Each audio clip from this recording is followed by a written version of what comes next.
வணக்கம் உறவுகளே. சுமார் 66 மில்லியன் ஆண்டுகளுக்கு முன்னக்கூட்டி ஒரு விண்கல் மோதி தான் இந்த பூமியோட மிகப்பெரிய உயிரினமான டைனோசர் அழிஞ்சது அப்படிங்கிறது நம்ம எல்லாத்துக்கும் தெரியும். அதே மாதிரி எதுவும் நிகழ்வு இந்த வருஷத்தில் இருக்கா அப்படிங்கிறத பற்றி தான் நம்ம இந்த வீடியோவில் பார்க்க போகிறோம். வாங்க வீடியோக்குள்ளே போகலாம்.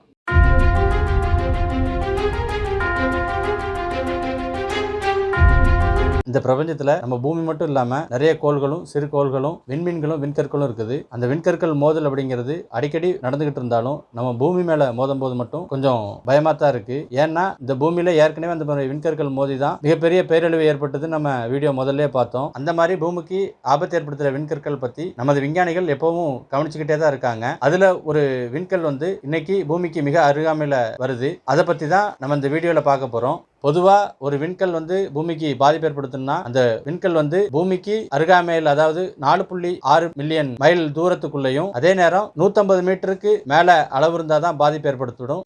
அப்படி இன்னைக்கு நம்ம பூமிக்கு அருகில் வர்ற விண்கல் 150 அடி அளவும் 3 மில்லியன் மைல்கள் தூரத்துக்குள்ளேயும் இருக்கிறதுனால அந்த விண்கல்னால பூமிக்கு பாதிப்பு ஏற்படுமா அப்படிங்கிறத விஞ்ஞானிகள் கூர்ந்து கவனிச்சுட்டே தான் வர்றாங்க. இதே மாதிரி சில விண்கல்கள் இன்னும் சில நாட்களில் பூமிக்கு அருகில் வரப்போகுது. அதை பற்றி நம்ம பார்க்க போகிறோம். அதில் நம்ம முதல்ல பார்க்க போகிறது 2024 NJ3 அப்படிங்கிற விண்கல் ஜூலை 17 சாயந்தரம் 4:51 மணிக்கு 12,27,243 கிலோமீட்டர் தொலைவில் வருது. அதோட அளவுன்னு பார்த்தீங்கன்னா 14.9 மீட்டர். ரெண்டாவதாக உள்ளது 2024 NF அப்படிங்கிற விண்கல் ஜூலை 17 4:57 மணிக்கு 48,32,832 கிலோமீட்டர் தொலைவிலையும் அதோட அளவு 70.9 மீட்டர் அப்படிங்கிற அளவுலையும் இருக்குது.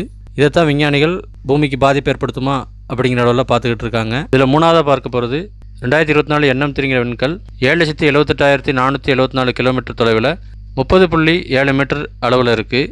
அடுத்ததாக 2024 MG1 அப்படிங்கிற விண்கல் 57.8 மீட்டர் அளவில் 42,49,660 கிலோமீட்டர்லையும். அஞ்சாவதாக உள்ளது 2024 NH அப்படிங்கிறது ஜூலை 23 காலைல 8:47க்கு 29 மீட்டர் அளவுள்ளது 50,30,852 கிலோமீட்டர் தொலைவிலையும் நம்ம பூமிக்கு அருகில் வரப்போகுது. இதனால் நம்ம பூமிக்கு எந்த ஒரு பாதிப்பும் இப்போ வரைக்கும் கிடையாது. இந்த மாதிரி பயனுள்ள தகவலை தெரிஞ்சுக்க நம்ம சேனலுக்கு மறந்துடாமல் சப்ஸ்கிரைப் பண்ணுங்கள். இந்த வீடியோ உங்களுக்கு பிடிச்சிருந்ததுன்னா உங்கள் ஃப்ரெண்ட்ஸ் அண்ட் ஃபேமிலிக்கு ஷேர் பண்ணுங்கள். வீடியோவுக்கு ஒரு லைக் போட்டுட்டு உங்களோட கருத்துக்களை கமெண்டில் தெரிவிச்சிடுங்க. நன்றி.